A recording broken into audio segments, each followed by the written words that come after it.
नौशेरा फिरोज़ में साहिती lawyers forum panel united lawyers form जे पैनल तां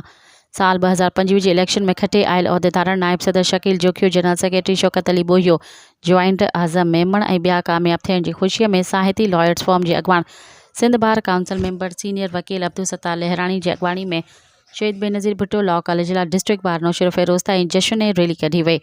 रैली जी अॻवानी Sindh bar council member senior वकील अब्दुल सत्तार लहराणी, वकील निसार अहमद चरना, एडवोकेट सुहन नफ़ीज़, आमिर बिरोही, बहादुर बिलाल करे रहिया हुआ। रैली में सीनियर वकीलनि अरबाब अली चांडियो, अली अहमद वस्तड़ो, अब्दुल जब्बार राजपूत, मोहम्मद इस्माइल उजण, महबूब अली उजण, मुश्ताक अली बुर्दी ऐं ॿियनि वरी अंग में शिरकत कई ऐं खटे आयल उहिदेदारनि खे गुलनि जा हार पाराए मिठाई पिणु खाराए मुबारकूं ॾिनियूं वयूं।